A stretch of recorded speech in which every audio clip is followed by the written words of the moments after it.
করলেন না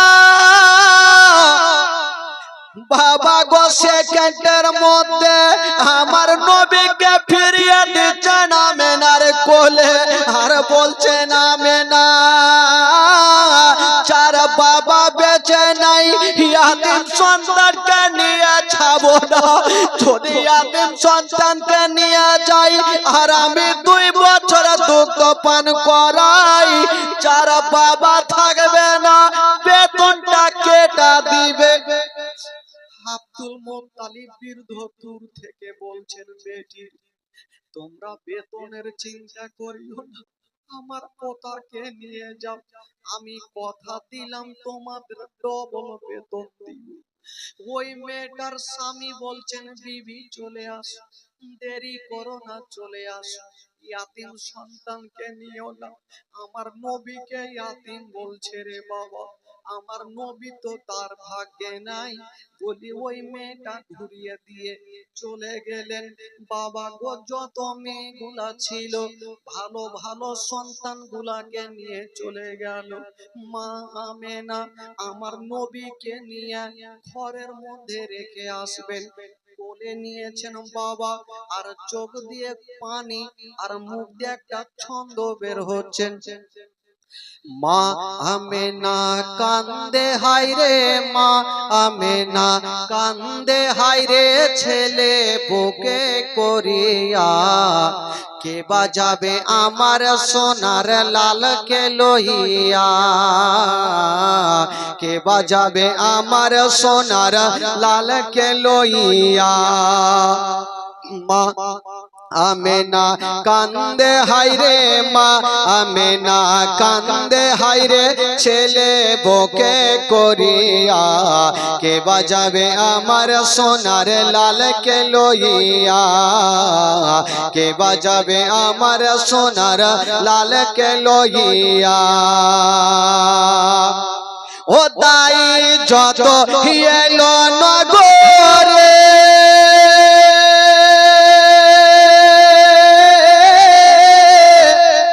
শিশু মুস্তাফাকে তুলে আদর করে অন্যান্য মেয়েরা আসলো আর আমার নবীকে নিয়ে আদর করলো তারপরে কি হচ্ছে শুনেন ও তাই যত এলো নগরে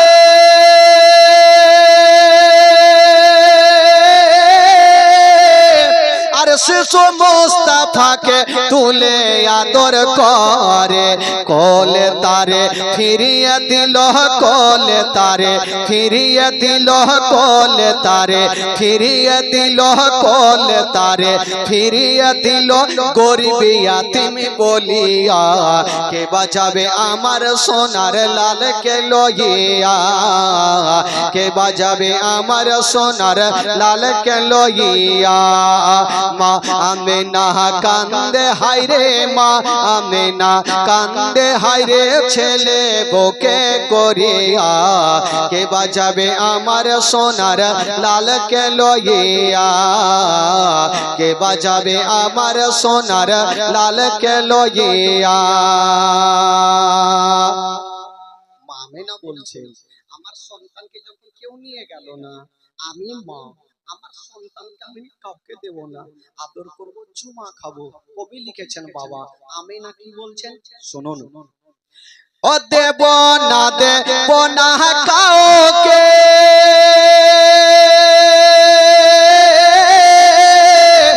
আর লালন পালন করব আমি নিজের কাছে ও দেব না কাউকে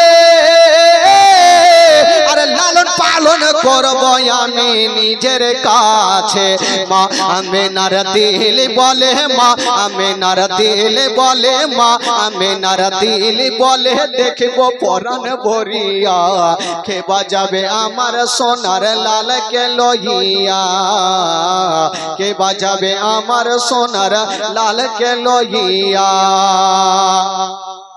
ও থাকে তো যদি ছেলের পিতা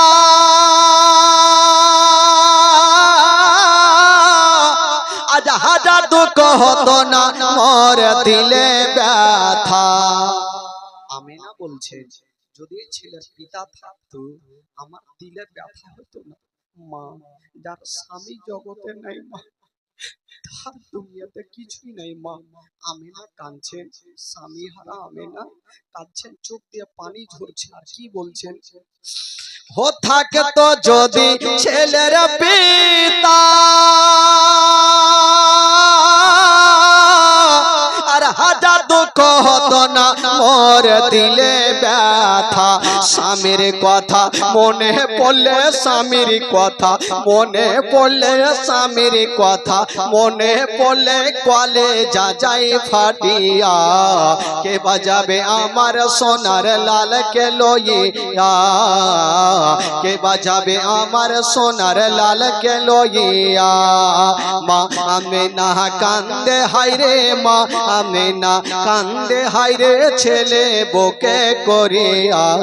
কে বাজাবে আমার সোনার লাল কে লইয়া। ও তাফাজুল ইসলাম কবি বলে, শোনা সবাই বসে দলে দলে, এই ঘটনা বললে পারে, এই ঘটনা বললে পারে, এই ঘটনা বললে পারে কলে যা যাই ফাটিয়া। কে বাজাবে আমার সোনার লালকে, হায়রে আমেনা আমার নবীকে বুকে করে বাবা গো ঘরের মধ্যে রেখে চলে আসলেন। বাবা যেমন এই ঘরে রেখে চলে আসলেন, আমেনা কাঁদছে, ডুবরে ডুবরে আমেনা কাঁদছে। কেন কাঁদছেন মা? আমেনার স্বামী জগতে বেঁচে নেই। যার স্বামী জগতে নেই মা, তার দুনিয়াটা অন্ধকার। আমেনা স্বামী হারা, ডুবরে ডুবরে বারান্দায় বসে কাঁদছে। হায়রে আব্দুল মুত্তালিব বলছেন, বেটি ওরে বেটি আমেনা, তুমি কান্দিও না রে মা, কান্দিও না, আমি সব সহ্য করিব মা। তোমার চোখের পানি দেখতে পারবো না। হায়রে আমেনা কাঁদতে কাঁদতে বাবা গো জমিনে পড়ে যাচ্ছে বাবা। হায়রে আমেনা কেঁদে কেঁদে চোখের পানি পড়ে পড়ে নিজের বুকটা ভিজে গেছে রে বাবা, সহ্য করতে পারে না। কাঁদছেন আর বলছেন, আল্লাহ আমার স্বামী বেঁচে নাই বলি আমার সন্তানকে কেউ নিয়ে গেল না। বাবা গো যেই নবী না বলে আসমান জমির সৃষ্টি হতো না, যেই নবী না হলে বাবা গো গাছপালা সৃষ্টি হতো না। ওই নবী মুস্তাফা বাবা গো আজকে ঘরের মধ্যে আছে না, আর মা আমেনা বারান্দায় দাঁড়িয়ে দাঁড়িয়ে কাঁদছে। বাবা গো স্টেশনে দেখবেন যখন ট্রেন আসার সময় হবে অনেক লোকজন ভিড় জমা হয়ে থাকে। ট্রেন যখন চলে যাবে দেখবেন স্টেশন ফাঁকা হয়ে যাবে। যত সন্তানগুলো ছিল সবাইকে নিয়ে চলে গেছে। মক্কা নগরে আমার নবী ছাড়া কেউ নেই। হায়রে আমেনা দূর দূর থেকে তাকিয়ে দেখছেন, কাউকে দেখা যায়। আমেনা কাঁদছেন আর বলছেন, আব্বা গো আমার সন্তানকে আর কেউ নিয়ে যাবে না, সবাই চলে গেছে। আব্দুল মুত্তালিব কাঁদতে,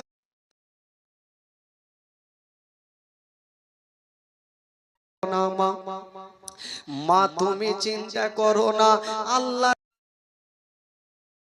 না কেউ তোমার সন্তানকে নিয়ে যাবে। হায়রে আমেনা বলছে না, আব্বা গো আমি জানি না আব্বা, আমার স্বামী নাই বলে আমার কিছুই নাই। আমেনা একদিকে কান্দে, বীর আব্দুল মুত্তালিব একদিকে কান্দে, আমার নবী ঘরের মধ্যে আছে না বাবা। তবে যত মেয়েগুলা ছিল সমস্ত মেয়েগুলা সন্তানকে নিয়ে যাচ্ছেন, রাস্তা ধরে বাড়ির দিকে যাচ্ছেন। বাবা গো যেতে যেতে অর্ধেক রাস্তাতে হালিমার সঙ্গে দেখা হয়ে গেল। সুবহানাল্লাহ সুবহানাল্লাহ। অর্ধেক রাস্তাতে মা হালিমার সঙ্গে দেখা। তো মা হালিমা জিজ্ঞেস করছেন, বহিন তোমরা তো মক্কা থেকে আসলে, আচ্ছা বলো মক্কা নগর আর কোনো সন্তান আছে? মেয়েগুলা বলছে না হালিমা, তুমি অর্ধেকটা এসেছো, আর মক্কা নগরে যেও না, বাড়ি ঘুরে চলো। কেন? মেয়েগুলা বলছেন হালিমা তুমি অর্ধেক রাস্তায় এসেছো, চলো বাড়ি ঘুরে চলো। তো মা হালিমা বলছে কেন, কি হয়েছে বলো? মেয়েগুলা বলছে না হালিমা, মক্কা নগরে আর কোন সন্তান পাওয়া যাবে না। মা হালিমা ভাবছেন এত দূর আসলাম আর কোন সন্তান পাবো না। হারিস বলছে না হালিমা এক কাজ করো, এ মেয়েগুলা মিথ্যা বলে না, আমরা অর্ধেক রাস্তায় এসেছি, এখন মক্কা যাব না, আমরা বাড়ি ঘুরে যাব। মা হালিমার দিল বলছে, মনটা কেমন কেমন করছে, আমার ভাগ্যে কোনো সন্তান নেই। তবে মা হালিমা স্বামীকে একটা কথা বললেন, স্বামী গো আমরা মক্কা বাড়ি ঘুরে যাব না। বললো কেন? বলছেন স্বামী গো আমরা মক্কা নগর যাব, যদি কোন সন্তান পাই তবে নিয়ে আসব, আর সন্তান যদি না পাই তবে আল্লাহর কাবা ঘর তওয়াফ করে বাড়ি আসব। সুবহানাল্লাহ সুবহানাল্লাহ। স্বামী গো যখন চলে এসেছি তো ঘুরে গিয়ে লাভ নেই, একটু চলুন না, যদি কোনো সন্তান না পাই আল্লাহর কাবা ঘর তো তওয়াফ করা হবে। ঠিক আছে হালিমা, যখন তুমি বলছো তাহলে চলো। মা হালিমা স্বামীকে নিয়ে বাবা এক পা দুই পা করে মক্কা নগর পৌঁছে গেল। যেমনই মক্কা নগর গিয়েছেন বাবা চতুর্দিকে তাকিয়ে দেখে বাবা কাউকে দেখা যায় না। চতুর্দিকে তাকিয়ে দেখছে কাউকে দেখা যায় না, সব মেয়েরা তো ভালো ভালো সন্তানগুলোকে নিয়ে চলে গেছে, কে কাকে দেখবে। তবে হারিস বলছে না হালিমা চলো আমরা বাড়ি ঘুরে চলো, মক্কা নগরে কাউকে দেখা যায় না। হালিমা বলছে না স্বামী গো ও গো আমার মাথার তাজ। কি হয়েছে গো, বক্স কেট লড়ালড়ি কিনা কি? এদিকে সরাবে, এত লোক কেন আসছে, মানা করেন আসতে। তাড়াতাড়ি সরান সরান সরান, দেরি করিয়ে না, তাড়াতাড়ি দিন, আওয়াজটা আমার কানে আসে না, তাড়াতাড়ি দিন তাড়াতাড়ি দিন বাবা।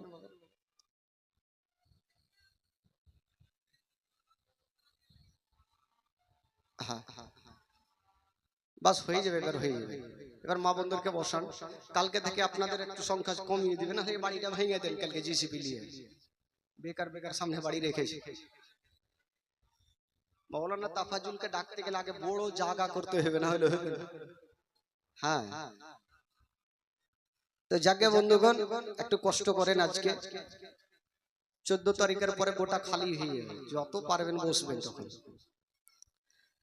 একবার দুরূদ পাক পড়ুন, একটু জোরে সোরে বলুন আল্লাহুম্মা সাল্লি আলা সাইয়্যিদিনা মাওলানা মুহাম্মদ ওয়া আলা আলি সাইয়্যিদিনা ওয়া আলা আলি সাইয়্যিদিনা মাওলানা মুহাম্মদ। একবার মোহাব্বতে বলুন তো সুবহানাল্লাহ সুবহানাল্লাহ, জোরে বলুন সুবহানাল্লাহ সুবহানাল্লাহ, আরো জোরে সুবহানাল্লাহ।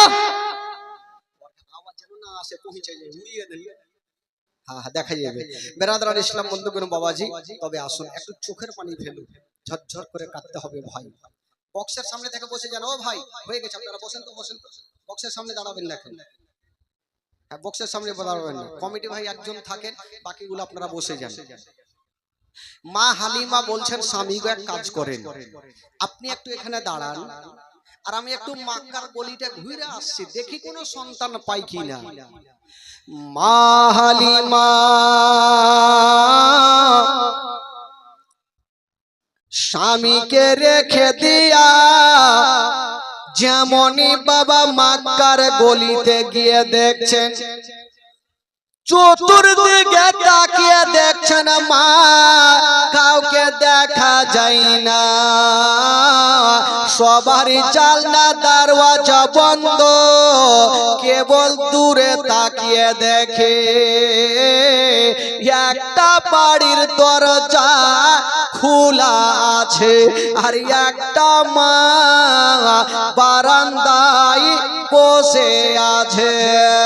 যে মেয়েটা বসেছিল ওটা অন্য কেউ নয়, যে মেয়েটা বসেছিল ওটাই হলো নবীর মা আমেনা।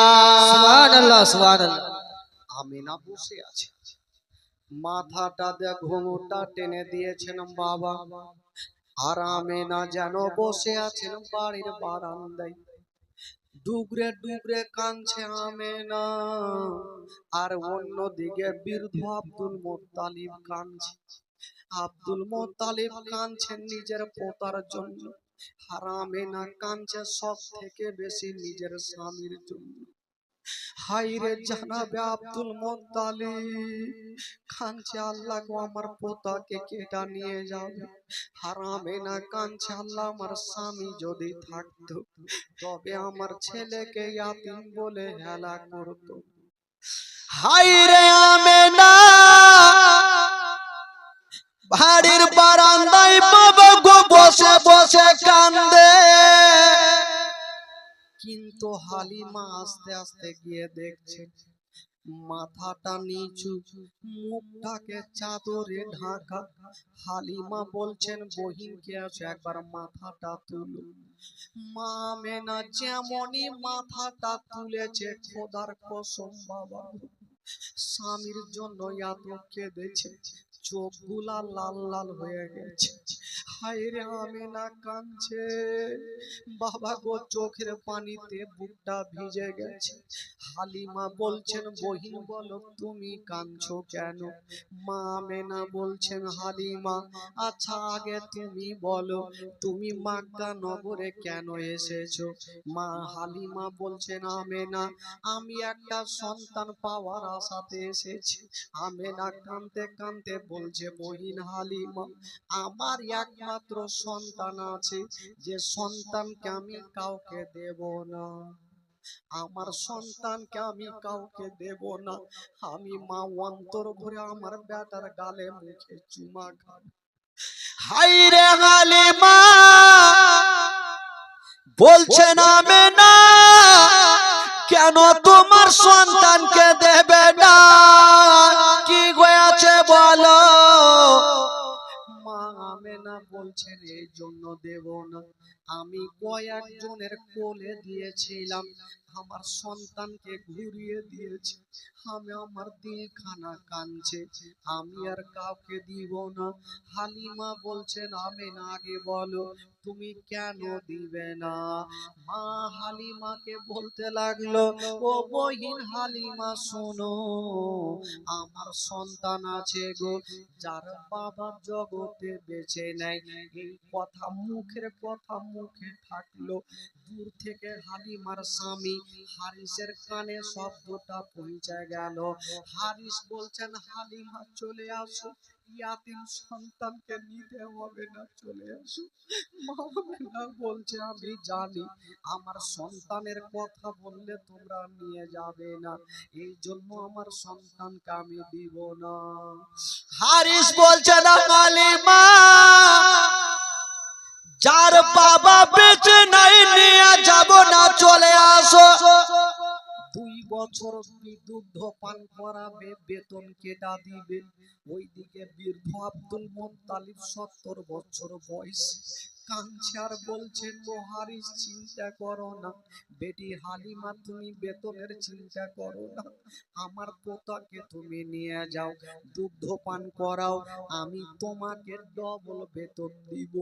আব্দুল মুত্তালিব কষ্ট করছে বাবারে, নিজের পোতার জন্য বলছেন আমি দরকার হলে তোমাদের ডবল বেতন দিব, আমার পোতাকে রেখে যেও না। হালিমাকে বারবার বলছে হালিমা চলে আসো। মা হালিমা টেনশনে পড়ে গেল, আমি এই আমেনার কথা শুনবো না আমি নিজের স্বামীর কথা শুনবো। ওইদিকে স্বামী বলছেন হালিমা যার বাবা নাই চলে আসো, নিতে হবে না। কিন্তু হালিমাকে মা আমেনা বলছেন বহি আমার সন্তানকে নিয়ে যাও। আব্দুল মুত্তালিব বলছেন আমার পোতাকে নিয়ে যাও, আমি ডবল বেতন দেব।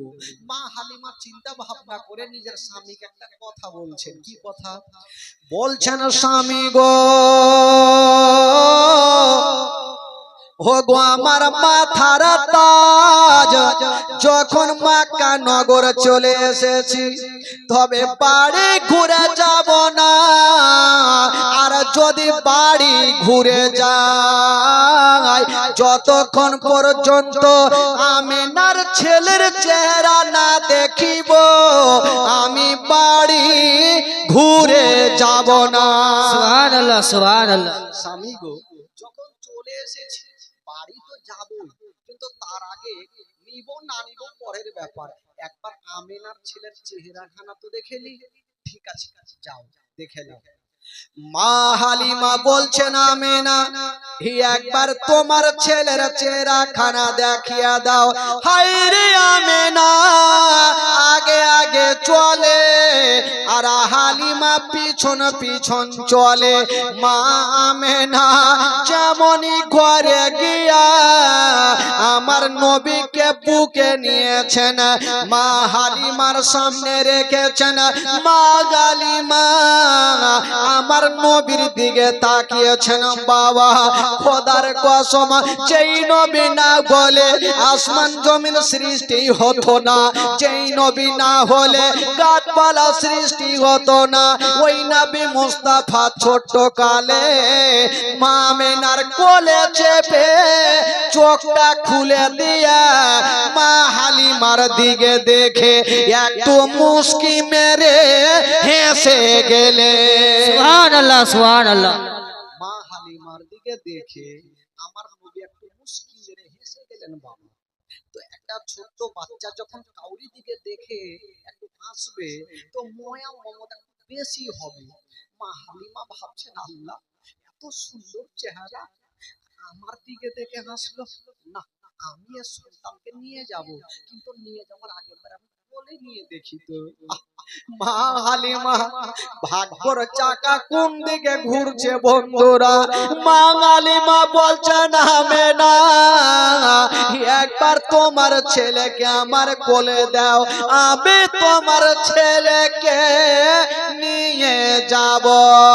মা হালিমা আমার নবীকে কোলে নিয়েছেন বাবা, আর গালে মুখে চুমা খাচ্ছে। সুবহানাল্লাহ সুবহানাল্লাহ। মা হালিমা ভাবছে আমি সন্তানকে নিয়ে যাব, 2 বছর দুগ্ধ পান করাবো, দেখি এখন আমি স্থানে লাগিয়ে দেখি আমার দুগ্ধ পান করে কি করে না, দেখি। মা হালিমা ডান স্থানে লাগাচ্ছেন, আমার নবী দুগ্ধ পান করছেন। বাম স্থানে লাগাচ্ছেন, আমার নবী মুখটাকে টেনে নিচ্ছেন। হালিমা চিন্তা করছে আমার একটা স্থান পান করছেন আর একটা পান করছেন না, কারণটা কি কিছু বোঝা যায় না। আবার দেখি আবার ডান স্থানে লাগাচ্ছেন, নবী দুগ্ধ পান করছেন। বাম স্থানে লাগাচ্ছেন, আমার নবী মুখটাকে টেনে নিচ্ছেন। কেন টানছেন বাবা? আমার নবী ভালো করে জানে এই মা হালিমার একটা বেটা বাড়িতে শুয়ে আছে, আমি যদি দুটা দুগ্ধ পান করে নি তবে মা কালিমার বেটা কোনটা পান করবে? আমি একটা পান করব, আর একটা আমার দুগ্ধ ভাইয়ের জন্য রেখে দিব। সুবহানাল্লাহ সুবহানাল্লাহ জোরে বলুন। সুবহানাল্লাহ। আমি একটা পান করব, আর একটা আমার দুগ্ধ ভাই মাসুদ নাম ছিল, মাসুদের জন্য রেখে দিব। এই জন্য মা হালিমার কি বলে আমার নবী ডান স্থান পান করছেন আর বাম স্থান পান করছেন না। এবার মা হালিমা বলছেন আমি এর সন্তানকে নিয়ে যাবই যাব, এত সুন্দর চেহারা আমি ছাড়বো না।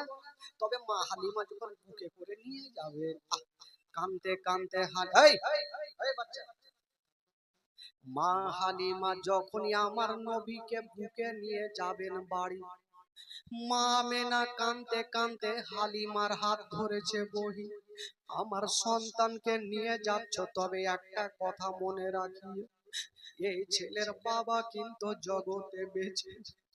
হালিমা, তোমার বাড়িতে যদি কোনোদিন খাবার তৈরি করবে, তোমার ছেলের মুখে পরে দিও, আগে এই ইয়াতিমের মুখে দিও। যদি কোনোদিন নতুন জামা তৈরি করবে, তোমার ছেলের গায়ে পরে দিও, আগে এই ইয়াতিমের গায়ে দিও, যেন বাপ বলে মনে না হয়। হায়রে হালিমা বলছেন বই নামে না, তুমি চিন্তা করিও না, আমি মার মতো ভালোবাসবো, জীবনে মনে হতে দেব না যে ছেলের বাবা বেঁচে নাই। হালিমা বলছেন আমি না, আমি জীবনে এই কথাটা মনে হতে দিব না, আমি বাপের কথাটা মনে হতে দিব না, আমি এতটা ভালোবাসি। মা মেনা আমার নবীকে বিদায় দিচ্ছে, হালিমা নিয়ে যাচ্ছেন, কিন্তু হারিস মনটা খারাপ করে বসে আছে, যে ইয়াতিম সন্তানকে নিয়ে যাচ্ছে আমাকে বেতনটা কেটা দিই। বৃদ্ধ আব্দুল মুত্তালিব কাঁদতে কাঁদতে চলে আসিল, হালিমার হাতখানা ধরে বলছে, বেটি রে, তুমি আমার পোতাকে নিয়ে যাও, দুগ্ধ পান করাও, তবে বেটির আমার পোতাকে কষ্ট দিও না, যার বাবা জগতে বেঁচে নেই। তবে হালিমা, আমি যতদিন বেঁচে থাকবো মা, আমার পোতাকে দেখভাল করো, আমি তোমাকে ডবল বেতন দিব। মা হালিমাকে সান্ত্বনা দিয়ে আব্দুল মুত্তালিব আমার নবীকে বিদায় দিচ্ছেন। বাবা, এই যে আমার নবী যাচ্ছেন মক্কা থেকে তাইফ, মা হালিমার দেশ, কিন্তু হারিস আর হালিমা যে উটটাকে নিয়ে এসেছিল, ওই উটটা হাত পা ছেড়ে দিয়ে গাছের তলাতে কিন্তু বসে গেছে। হারিস চিন্তা করছে, মাথা চুলকাইছে, প্যাসেঞ্জার ছিলাম দুটা, হইলাম তিনটে, তো এই উটকে যতক্ষণ চাবুক না মারবে ততক্ষণ উঠে দাঁড়াবে না, আর যদিও দাঁড়িয়ে যায় তবে কোন প্যাসেঞ্জারকে নিয়ে যেতে পারবে না। এই চিন্তা ভাবনা করছে, মাথা চুলকাইতে ছিল ভাই। আর আমার নবী যাচ্ছেন কিন্তু উটের পাশে, যেমনই উটের পাশে যাওয়া, ওই উটকে ইশারা করতে হলো না, চাবুক মারতে হলো না, হায়রে বেজুবান জন্তু আমার নবীকে দেখে সলিড হয়ে দাঁড়িয়ে গেল। জোরে বলুন সুবহানাল্লাহ সুবহানাল্লাহ। যখন সলিড হয়ে দাঁড়িয়ে গেছে, তো হারিস মাথা চুলকাইতে লাগলো, মনে মনে ভাবছে আমার উটকে কোনো মারাত্মক জিন ভূতে ধরেছে, কারণ আসার সময় চাবুক মারতে মারতে দাঁড় করালাম, আর এখন চাবুক মারতে হলো না, ইশারা করতে হলো না, কেন দাঁড় হলো? তো হারিস চিন্তা করছে, যাকে দাঁড়িয়ে যখন গেছে, তবে স্বামী স্ত্রী মুটে চেপেই যায়। মা হালিমাকে বলছে না, হালিমা তুমি সন্তানকে নিয়ে পিছনে বসো, আর আমি আগে ধরে লাগাম টানবো। মা হালিমা আমার নবীকে পিছনে নিয়ে বসেছেন বাবা, আর হারিস বসেছে আগে, উটের লাগাম টানে, কিন্তু হায়রে বেজুবান জন্তু পাথরের মতো দাঁড়িয়ে গেল, এক কদম আগে বাড়ে না। আগে বাড়ে না যদি বলুন তো ভাই, গাড়ির ড্রাইভার যদি পিছনে বসে আর প্যাসেঞ্জার যদি আগে বসে, তো গাড়ি চলবে ভাই? জোরে বলুন গাড়ি চলবে। নবীকে বসিয়েছে পিছনে আর হারিস বসেছে আগে, কোনো মতে চলে না, পাথরের মতো দাঁড়িয়ে গেল। হারিস ভাবলো একে তো মারা, তো জিন ভূতে ধরেছে, চলে না কেন? হারিস কিন্তু বাবা চাবুক নিয়ে তৈরি হচ্ছে উটকে মারার জন্য।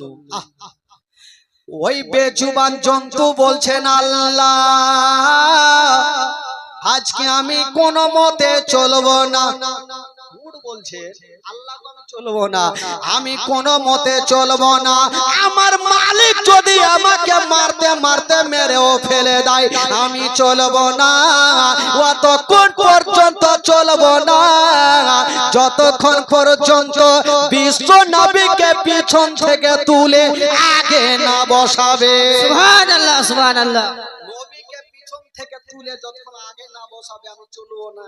তোমার আল্লাহ বলছেন এই জন্তু তুমি কি বুদ্ধি খুঁজে পাও না যে নবীকে পিছন থেকে তুলে আগে কি করে বসাবে? আল্লাহ কি করব বলে এক কাজ করো, তোমার পিছনের দুটা পা এইভাবে চাড়ো আর ফেলো, চাড়ো আর ফেলো।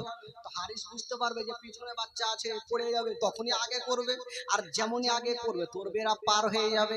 উট বাবা তাই করতে লাগলো, পিছনের পা চাড়ছে আর ফেলছে, ধাই ধাই করে ফেলছে। হারিস ভাবলো একে মারাত্মক জিন ভূতে ধরেছে।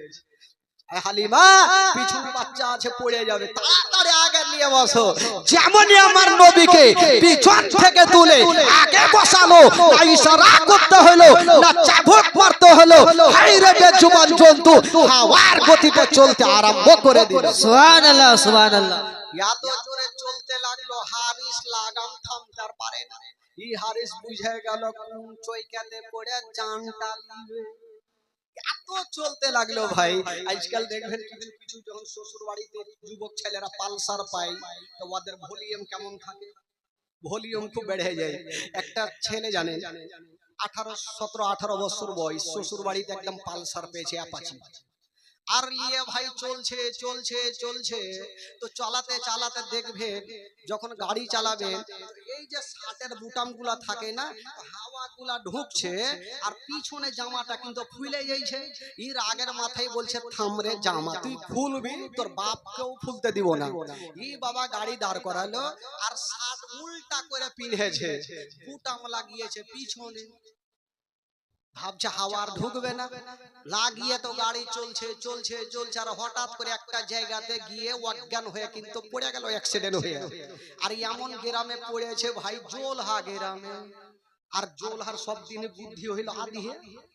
একটা জোলহা এসে উঠিয়েছে, বাপরে অ্যাক্সিডেন্ট হয়ে গেল, উঠিয়েছে উঠিয়ে দেখছে বাপরে আর লল্লি কি ঘুরে গেছে, মানে বুটাম পিছনে দেখছে তো ভাবছি আর গল্লাটা ঘুরে গেছে।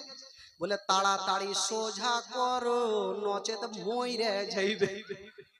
একটু বাইচা ছিল ভাই, গাছে সুন্দর করে বাইন্ধেছে আর দিয়েছে মার মারিয়া ঘুরিয়ে, যেটুকু ছিল ওইটুকু উড়িয়ে দিল। তো ওই রকম ভাই হারিস লাগাম থামছে কিন্তু উট থামতে দেয় না। উট বলছেন ওগো আমার মালিক আর তোমাকে লাগাম থামতে হবে না, তুমি যেইখানে যাবে এই জন্তু সেইখানে তোমাকে পৌঁছে দিব। জোরে বলুন সুবহানাল্লাহ সুবহানাল্লাহ। উটের উপরে আমার নবী আছে, উট চলবে না, চলছে এত জোরে চলছে এত জোরে চলছে। আসার সমাতে অর্ধেক রাস্তাতে যে মেয়েগুলার সঙ্গে দেখা হয়েছিল ওই মেয়েগুলার সঙ্গী হয়ে গেল।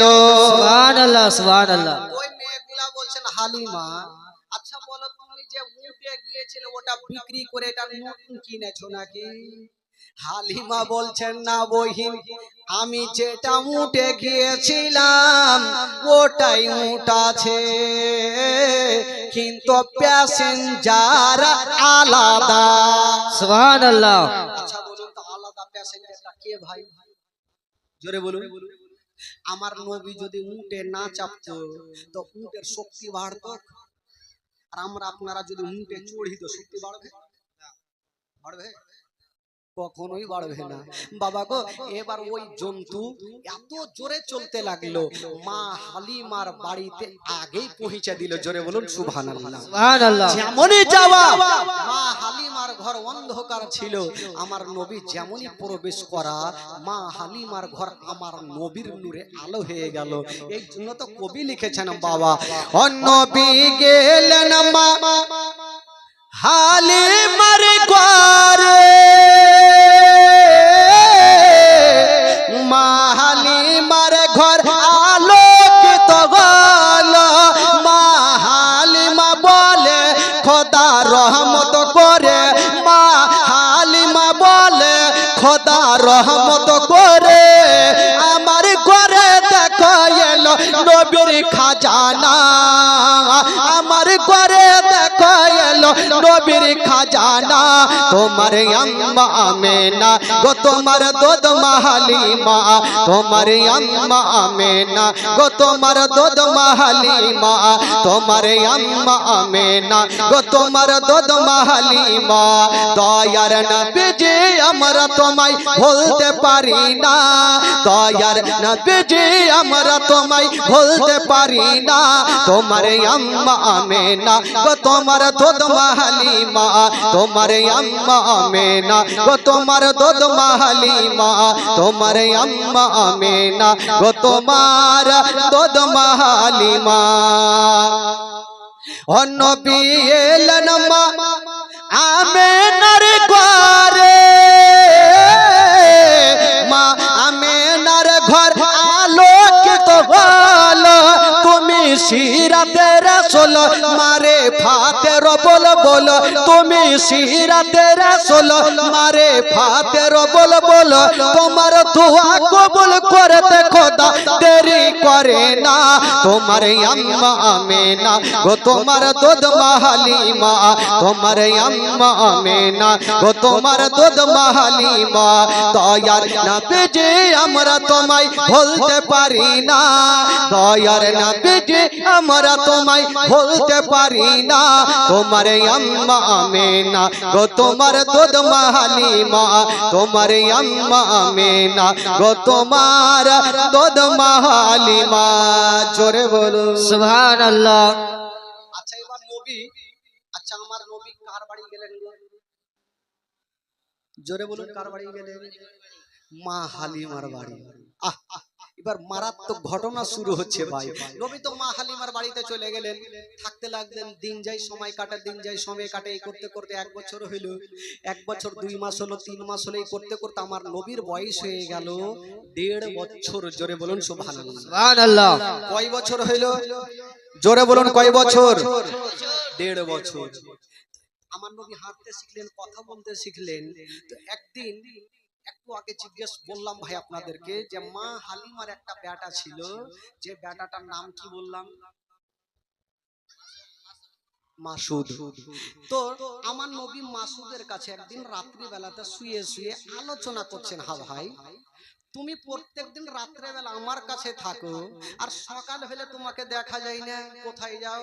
তো মাসুদ হাসতে হাসতে বলছে, ভাই রে আমরা অনেক গরিব মানুষ, আমরা প্রত্যেকদিন এই যে রাত্রে বেলা তোমার কাছে ঘুমাই, আর সকাল হলে আমরা সারাদিন বকরি নিয়ে ময়দানে থাকি। তো আমার নবী হাসতে হাসতে বলছে, ভাই আমাকে নিয়ে যাবে না? তো মাসুদ বলছে, তোমার মাথা খারাপ, আমার মা তোমাকে ভুল করে ওই জঙ্গলে পাঠাবে না? বলছে, ভাই রে খুব ইচ্ছা যাচ্ছে, একটু আমার মাকে রাজি করো না? তুমি না পারলে আরো 2-4টা বাচ্চাগুলাকে নিয়ে যান, 2-4টা যদি আমার মাকে বলে দাও, হয়তো আমার মা রাজি হয়ে যাবে। তো মাসুদ বলল, গ্যারেন্টি দিতে পারবো না, তবে চেষ্টা করছি। তো মাসুদ আর কয়েকটা পাড়ার ছেলে মা হালিমার সামনে দাঁড়িয়ে গেছে, আর কি বলছেন? বলছেন, মা গো আমার ভাই মোহাম্মদ বড় হয়েছে মা, আমরা জঙ্গলে যাব মা, তবে আমার ভাইকে জঙ্গলে নিয়ে যাব মা। মা হালিমা বলছে, তোদের মাথা খারাপ, ওটা আমার সন্তান নয়, ওইটা হলো আমেনার সন্তান। ওই সন্তানকে যদি জঙ্গলে কিছু হয়ে যায়, আমি আমেনা মুখ দেখাতে পারবো না। না বেটা, আমি পাঠাবো না।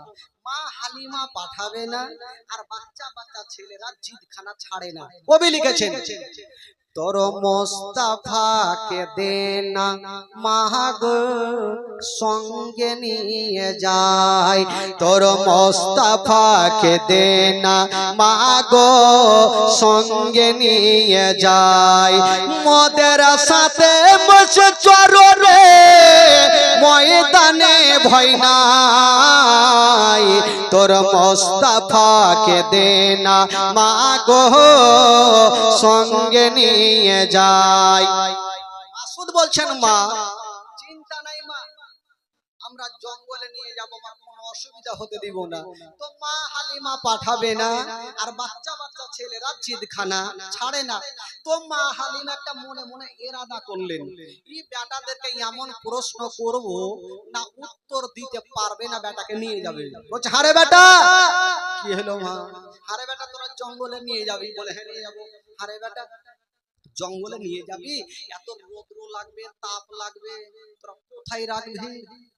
মাসুদ হাসতে হাসতে বলছে, মা গো রৌদ্র লাগবে না, তাপ লাগবে না, সেটা জঙ্গলে ব্যবস্থা করে রেখেছি। জোরে বলুন সুবহানাল্লাহ। সুবহানাল্লাহ। ওইটা কি ব্যবস্থা করলি বেটা?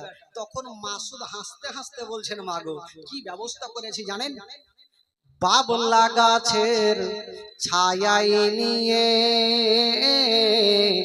বসবো সবাই ঘিরে, আরে খোড়মা পাতার তাজবা নাইয়া মা পড়িয়ে দেব শিরে।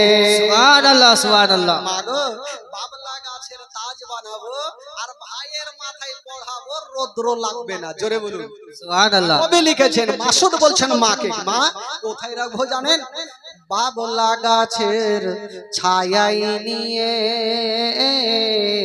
বসবো সবাই ঘিরে, আরে খোড়মা পাতার তাজবা নাইয়া মা পড়িয়ে দেব শিরে, আরে হাজির রব হামেশা তার খিদমতে সবার, তোর মোস্তাফাকে দে না মাগো সঙ্গে নিয়ে যায়, তোর মোস্তাফাকে দে না মাগো সঙ্গে নিয়ে যায়। একটার তো উত্তর হয়ে গেল। মা হালিমা বলছে, দেখ একটা তো উত্তর দিবি, এবার এমন একটা প্রশ্ন করব জিন্দেগিতে দিতে পারবি না। বলছে, আরে বেটা জঙ্গলে নিয়ে যাবি, বাবলা গাছের ছায়াতে রাখবি, রৌদ্র লাগবে না, সেটা বুঝলাম। আরে বেটা পেয়ার তো আছে, যদি ক্ষুধা পাই তখন জঙ্গলে কি খাওয়াবি? মা হালিমার মনের ধারণা জঙ্গলে খাবার পাবে না, আর বেটাকে নিয়েও যাবে না। বলছে, আরে বেটা জঙ্গলে কি খাওয়াবি? মাসুদ হাসতে হাসতে বলছেন, মা গো ওই জঙ্গলে ক্ষুধাও লাগবে না, পিপাসিও লাগবে না, আমরা সেটা ওই জঙ্গলে ব্যবস্থা করে রেখেছি। জোরে বলুন সুবহানাল্লাহ। সুবহানাল্লাহ। ওইটা আবার কি ব্যবস্থা করলি রে বেটা? তখন মাসুদ বলছেন, মা গো কি ব্যবস্থা করে রেখেছি জানেন? খেতে দেব খেজুর মেথি,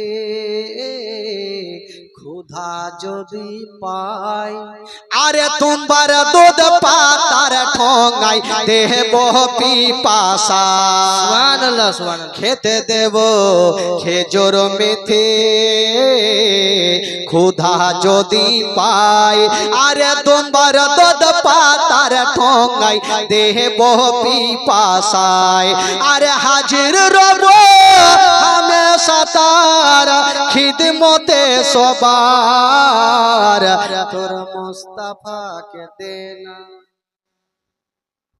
মাইকম্যান কই? और बॉक्स उड़िए दिन লাগছে। মাইকম্যান ভাই তাড়াতাড়ি এসো, বক্স ঠিক করো রে ভাই রে, না হইলে আরো দুই চারটা আরো কেটে যাবে। আছে না উসিতে গেছে? আছে আছে, হ্যাঁ হ্যাঁ আছে আছে ভাই, তাড়াতাড়ি আসো, কারণ আমার বক্স কেটে গেছে আর আওয়াজ হয়নি। তো মা হালিমা সাদিয়া রাদিয়াল্লাহু তাআলা আনহার কি বলে, যখন উত্তর দিয়ে দিচ্ছেন বাবা গো, তো মা হালিমা বলছে, হারে বেটা ও ভাই তাড়াতাড়ি দাও রে ভাইরা, একটু হাড়পাট করো। কেটে গেল কেন? হ্যালো হ্যালো,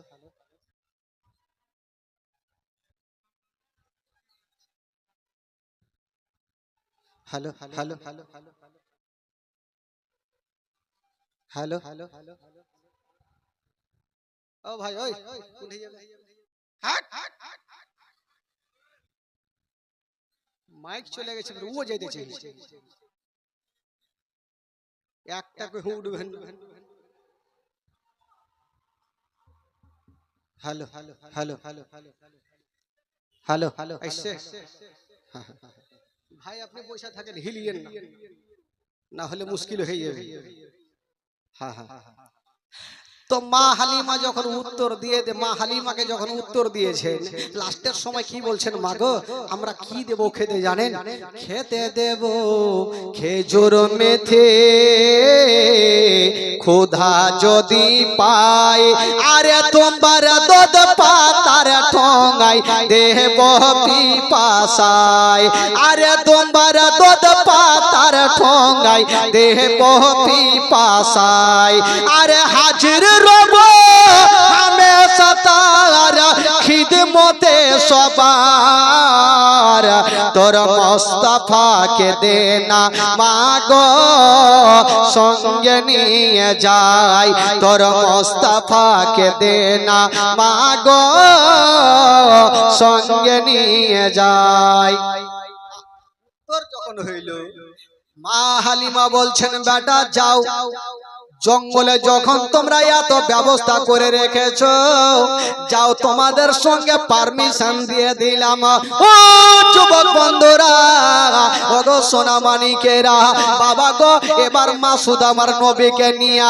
বাবা গো জঙ্গলে পৌঁছে গেছেন যেমন জঙ্গলে যেতে নাই বাবা গো সেখানে একটা ঘটনা ঘটে গেল আমার নবী চলে গেছেন যেমনই যেতে নাই বাবা বাচ্চা বাচ্চা ছেলেরা অন্যদিকে খেলাধুলা করে আর আমার নবী মুস্তাফা একটা গাছের তলাতে দাঁড়িয়েছিলেন যেমন দাঁড়িয়ে আছেন বাবা জঙ্গলের দিক থেকে কয়েকটা বড় বড় বাঘগুলা বেরিয়ে গেছে আমার নবীকে ঘেরাও করে নিয়েছেন বাবা যেমনই ঘেরাও করেছেন মাসুদ দূর থেকে বলছেন আল্লাহ জানি না আমার ভাইকে বাঘে ঘেরাও করে নিয়েছে হয়তো জিন্দা রাখবে না মাসুদ কাঁদতে কাঁদতে বাড়ি পালিয়ে গেল মার বুকে লেগে গেছে মা গো সব শেষ হয়ে গেল মা বরবাদ হয়ে গেল মা কি হলো রে বেটা বলছেন মা গো আমরা জঙ্গলে বকরি চড়াইতেছিলাম মা হঠাৎ করে দেখলাম মা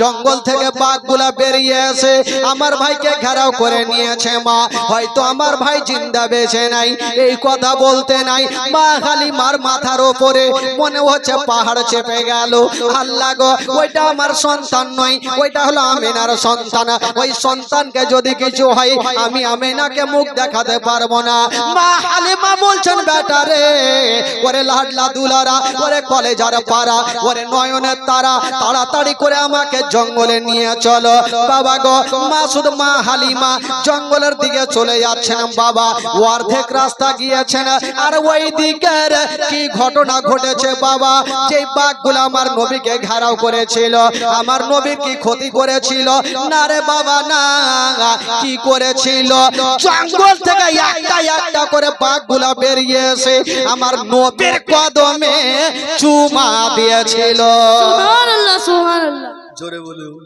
সুবহানাল্লাহ আরো জোরে সুবহানাল্লাহ জঙ্গলের বাঘগুলা বেরিয়ে এসে আমার নবীর কদমে চুমা দিয়ে লাইন ধরেছেন বাবা সমস্ত বাঘগুলা আমার নবীর কদমে চুমা দিয়ে লাইন ধরে আছেন বাবা আর ওইদিকে মা হালিমা আর মাসুদ দৌড় দিয়ে চলে আসেন আমার নবী তাকিয়ে দেখছেন আমার মা যদি বাঘগুলাকে দেখে লাই তবে মা ভয় পেয়ে যাবে আমার নবী বলছেন 1.5 বছর বয়সে আমার নবী বলছেন ওরে বাঘেরা এবার তোরা জঙ্গলে চলে যা আমার মা যেন দেখতে না পায় জঙ্গলের বাঘগুলা জঙ্গলে চলে গেল আর মা হালিমা দৌড়াতে দৌড়াতে গিয়া আমার নবীকে টেনে বুকে লাগালো ওরে লাডলা দুলারা আমি শুনলাম বেটা তোমাকে বাঘে ঘিরেছিল আমার নবী বলছেন মা গো যা শুনেছো মা অতি সত্য কথা মা তবে মা গো বাঘগুলা আমার কোনো ক্ষতি করে না কি করেছিল রে বেটা বলছেন মা গো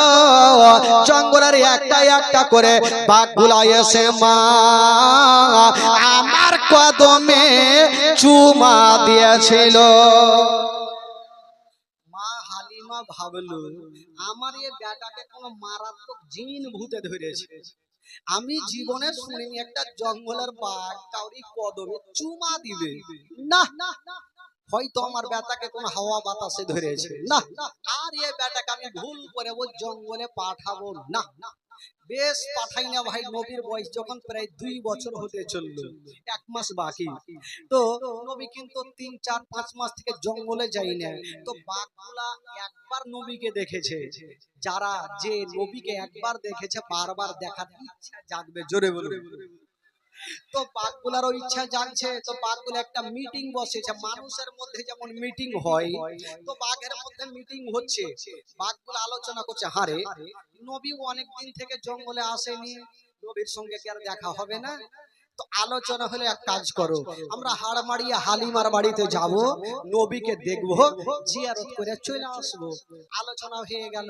তো একটা দল বাঘের চলে যাচ্ছেন কিন্তু বাবা তাকে নবীকে দেখতে। তো বাঘের যে সর্দার ওই বলছে, তোরা কোথায় যাবি? বলে আমরা যাব নবীকে দেখতে। বলে তোরা যাবি যা, একটাও বাইচে আসবি না।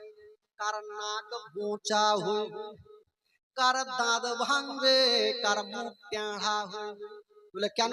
বলে তোদের ধারণা তোরা নবীকে দেখবি, কিন্তু আশেপাশের লোকজনের লাঠি পিঠে পড়বে রে। বলছে পিঠে, পিঠের চামড়া থাকবে। বলে তাহলে কি করবো? বলে শুন, নবীকে দেখার একটাই উপায় আছে। বলে কি উপায়? বলে যখন কালকে মা হালিমার বেটা মাসুদ যখন বকরি নিয়ে আসবে, তোরা সমস্ত বড় বড় বকরি গুলাকে ধরে ফেলবি। আর ওই বকরি ছুটাতে যদি আসে, সাধারণ লোক আসবে না, যদি আসে তবে শেষ জামানার নবী আসবে। আর নবী যখন আসবে তোরা নবীকে অন্তর ভরে আদর করে নিবি, জোরে বলুন সুবহানাল্লাহ। তো সর্দার তো যাকে তাকে বানা যায় না, দেখে শুনে সর্দার বানাইতে হয়। আজকাল তো সর্দার গ্রামে প্রচুর আছে ভাই। একটা সর্দার একটা লোককে ডাকলো, ওই লোকটা জীবনে নামাজ পড়েনি, ওকে ডাকে বলছে শোন। লোকটা চলে আসলো চটচট করে চায়ের দোকানে। তো বলছে, আরে তুমি কি নামাজ পড়ো? বলে না পড়ি না। বলে যাও, আজ থেকে তুমি গন্তি করে 40 দিন নামাজ পড়ো, আমি তোমাকে 10,000 টাকা দিব। তো সর্দার একটু চালাক মানুষ, তো সর্দারের মনের ধারণা এই লোকটা যদি 40 দিন কন্টিনিউ নামাজ পড়ে অভ্যাসটা লেগে যাবে, অভ্যাস লাগলে নামাজ আর ছাড়বে না। টাকা দেওয়ার জন্য বলিনি, এমনি লোভ দিয়েছে ওকে, টাকার লোভ না কার নেই। আর ওই লোকটা ভেবেছে বাপরে 40 দিনে 10,000 পাবো, তো পড়বো না কেন? পাক্কা 40 দিন পড়ে চায়ের দোকানে হাজির। এ সর্দার সাহেব টাকা দেন। সর্দার মাথা চুলকাইছে, কিসের টাকা গো? বলছে আপনি ভুলে গেছেন, চায়ের দোকানে বলেছেন 40 দিন নামাজ পড়লে 10,000 টাকা, 40 দিন পুরিয়েছি, টাকা দিলে একদিন কম নেই।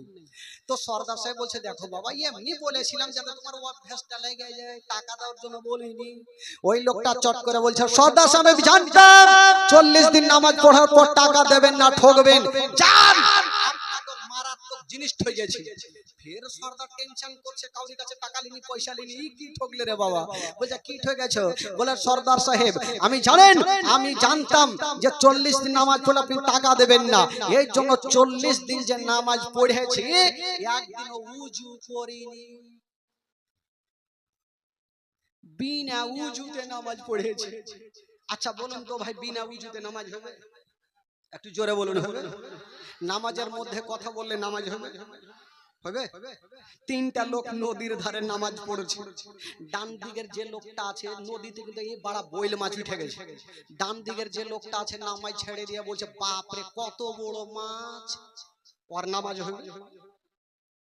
বাম দিকে যেই লোকটা আছে ও চট করে বলছে, এই কথা কেন বললি, তোর নামাজ হইবে না। ওর তো চলে গেল, ওরও গেল। ইমাম সাহেব চট করে বলছে, হ্যাঁ আমি কথা কহিনি, ওরও চলে গেল। এরকম মোটা বুদ্ধা দেশের লোক এখনো আছে ভাই, বেরাদারান ইসলাম। তো বাঘের সর্দার বলছে, শুন নবীকে দেখার একটাই উপায় আছে। কি উপায়? যখন কালকে মা হালিমার বেটা বকরি নিয়ে ময়দানে আসবে, তখন তোরা সমস্ত বড় বড় বকরি গুলাকে ধরবি। আর বকরি ছুটাতে সাধারণ লোক আসবে না, যদি আসে তবে শেষ জামানার নবী আসবে। আর নবী যখন আসবে তোরা অন্তর ভরে নবীর জিয়ারত করবি। বাঘগুলা বললো বাপরে খুবই তো ভালো বুদ্ধি। বেরাদার বন্ধুগণ, তাই ঘটনা ঘটে গেল। তারপরের দিন মা হালিমার বেটা মাসুদ বকরি গুলাকে নিয়ে ময়দানে গিয়েছেন বাবা। যেমন জঙ্গলে যাওয়া বাবা গো, ওই দিকে বাঘের সর্দার বলতে লাগলো, ওরে বাঘেরা, ওই যে দেখ মা হালিমার বেটা বকরি নিয়ে চলে এসেছে, তাড়াতাড়ি করে যা আর তোরা বড় বড় বকরি গুলাকে ধরে নে। বাবা গো, এবার জঙ্গলের বাঘ গুলা গেল আর যত বড় বড় বকরি গুলা ছিল ওই বকরি গুলাকে ধরে নিয়ে বাবা গো জঙ্গলে চলে গেল। যেমন জঙ্গলে যেতে নাই মাসুদ কানতে কানতে বাড়ি পালিয়ে গেল। মার বুকে লেগে গেছে মা গো, সব শেষ হয়ে গেল মা, বরবাদ হয়ে গেল মা। কি হলো রে বেটা? বলছেন মা গো, আমাদের যত বড় বড় বকরি গুলা ছিল মা, সমস্ত বকরিকে বাঘে ধরে নিয়ে চলে গেছে মা। মা গো, আমাদের হয়তো একটাও বকরি বেঁচে নাই। মা হালিমা বলছেন, বেটা রে, বকরি গেছে যাক রে বেটা, তুই তো বেঁচে এসছিস, বকরি গেছে আমার কোনো টেনশন নেই, তুই তো বেঁচে এসছিস বেটা, বেঁচে থাকলে বকরি আরো পাবো। মা বেটাতে কথা চলছে আর আমার নবী পার্শ্বে বসে বসে একটু মুস্কি মেরে হেসে গেলে। সুবহানাল্লাহ। তো মা হালিমার মিজাজ খারাপ হবে কি হবে না? বকরি ধরেছে আমার, টেনশন করছি আমি, আর তুই হাসছিস কেন রে বেটা? আমার নবী একটা কথা বলছেন, মা গো একটা কথা বলবো মা। কি কথা রে বেটা? বলছেন, মা গো, আমাকে যদি পারমিশন দাও মা, আমি জঙ্গলে যাব মা, আর যত বকরি গুলা আছে মা, সমস্ত বকরিকে ছুটিয়ে নিয়ে আসবো মা। সুবহানাল্লাহ। মা হালিমা বলছে, তোর মাথা খারাপ, বাঘ একবার ছেড়েছে বেটা, আর ভুল করেও ছাড়বে না, তোকে জিন্দেগিতে পাঠাবো না। আমার নবী ভালো করে জানে, আমি যদি জঙ্গলে না যাই তবে বাঘগুলা যে বকরিকে ধরেছে কিয়ামত পর্যন্ত বকরি খাবে না। আমাকে যাইতেই হবে। আমার নবী বুঝে গেছে, আমার নবী হচ্ছে রাহমাতুল লিল আলামিন, সবারই মনের কথা জানেন। জোরে বলুন সুবহানাল্লাহ। এখানে যারা জীবনী শুনছেন, আমার নবী প্রত্যেকের মনের কথা জানে কি জানে না গো? জোরে বলুন, জানে কি জানে না? আমার নবী সব জানেন। আমার নবী জানে আমি যদি না যাই তো বাঘগুলা কিয়ামত পর্যন্ত বকরিকে খাবে না, আমাকে যাইতেই হবে। মা তো রাজি হয় না, কি করে যাব? আমার নবী বলছেন, মা গো, আমাকে পাঠিয়ে দেখো মা, আমি কথা দিলাম মা, আমার জঙ্গলে কিছু হবে না। মা হালিমা পাঠাবে না আর আমার নবী জিদখানা ছাড়ে না। তো মা হালিমা লাস্টে বলছে, দেখ বেটা, যাবি যা, তবে একটু সাবধানে। আমার নবী বলছে, ঠিক আছে আমি যাচ্ছি, তবে চিন্তা নেই।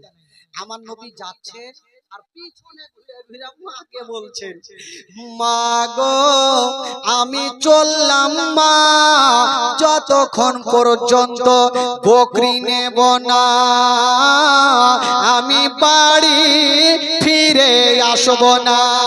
সুবহানাল্লাহ। আমি বকরি নারিলে বাড়ি ফিরবো না।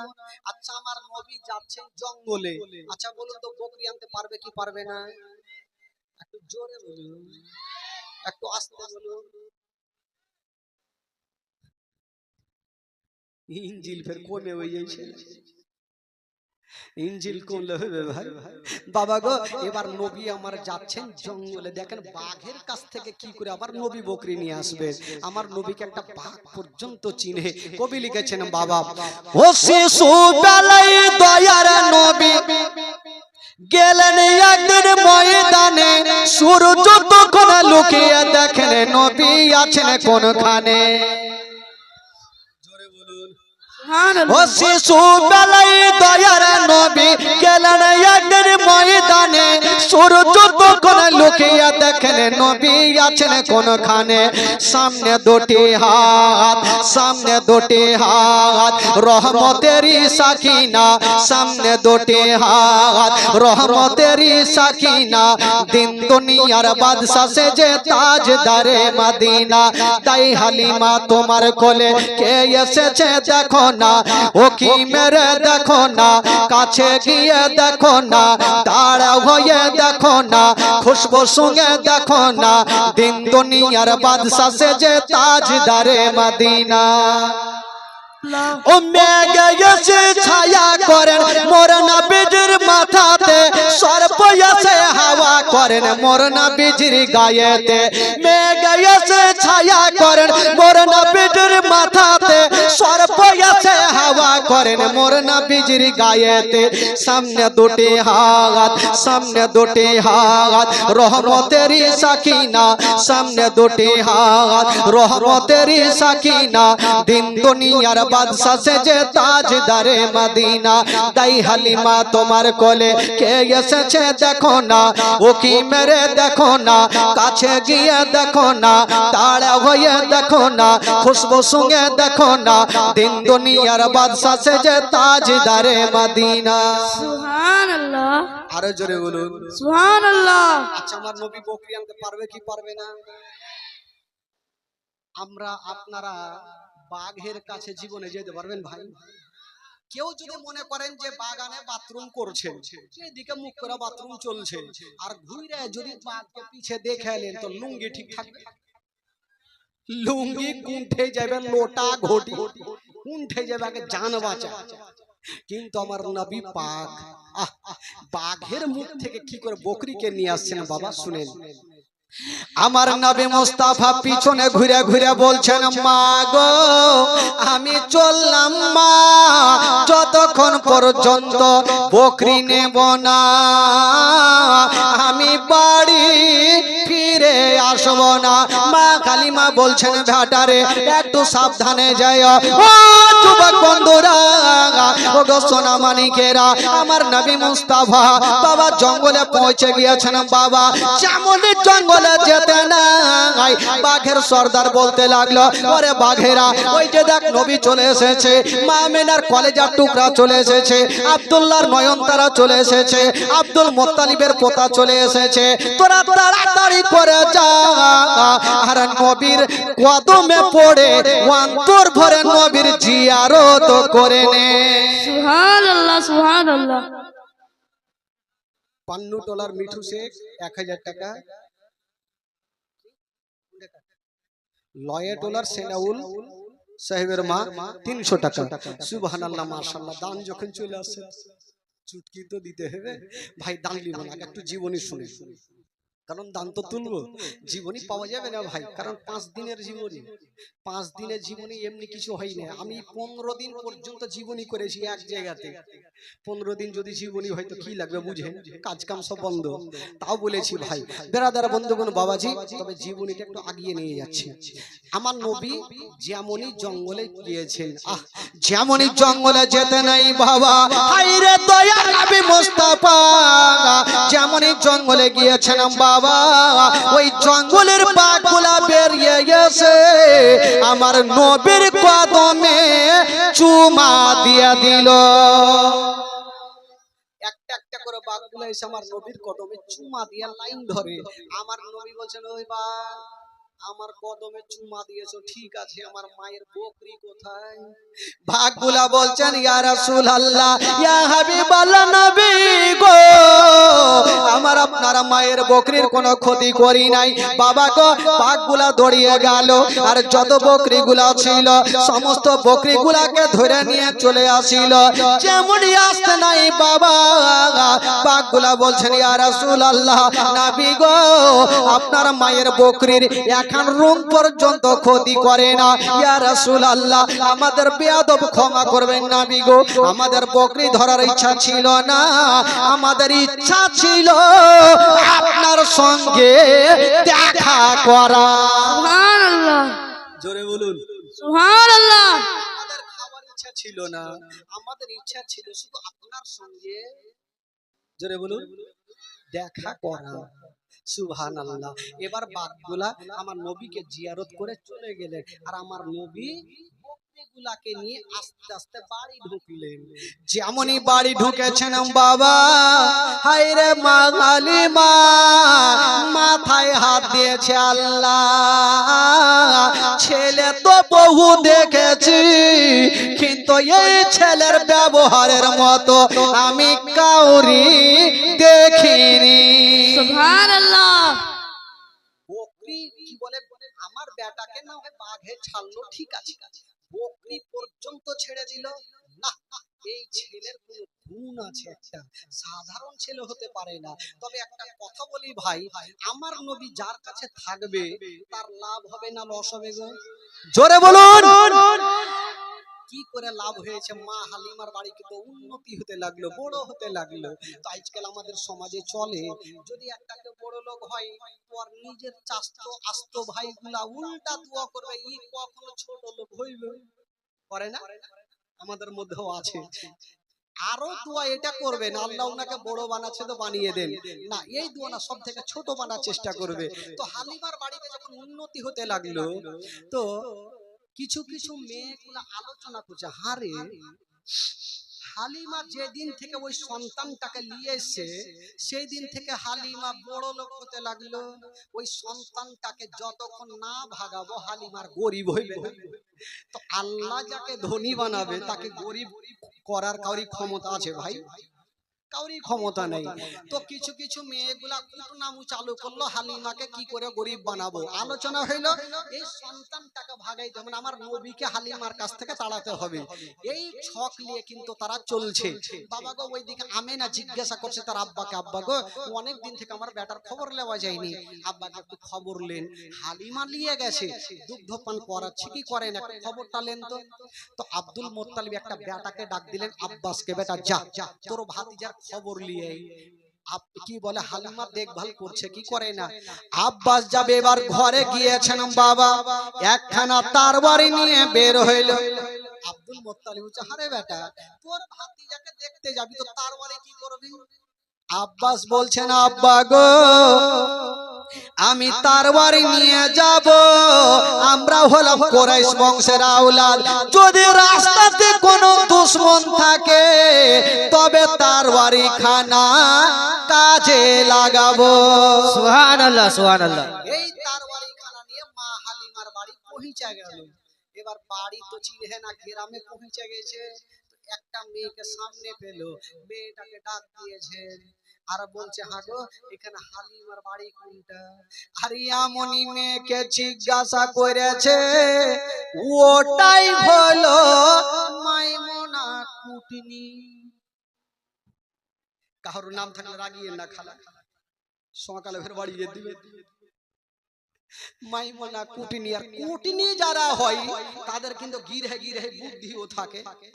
তো বাবা গো ওই মেয়েটা জিজ্ঞাসা করছিল, ওই মেয়েকে জিজ্ঞাসা কর, আর ওই মেয়েটা কেন জানে, ওই যে আলোচনা করেছিল এ সন্তানটাকে না ভাগাইলে হালিমা গরিব হইবে না, আর আব্বাস ওয়াকে গিয়ে জিজ্ঞাসা করছে হালিমার বাড়ি কোনটা, ওর তো এমনিতে শরীরে আগুন ধরে আছে, আর ফের ওকে জিজ্ঞেস করছে হালিমার বাড়ি কোনটা। এর আগের মাথায় বলছে কিসের জন্য হালিমাকে খুঁজছেন, কি হয়েছে? আব্বাস চিন্তা করছে, এই রাগছে কেন রে ভাই, হুড়কি কেরালি, সেই তার মনের কথা বুঝে না। তো আব্বাস বলল, হ্যাঁ গো আমি একটু খবর নিতে আসলাম যে আমার ভাতিজাকে হালিমাকে দিয়েছি, দেখভাল করে কি করে না, তার জন্য একটু দেখতে আসলাম।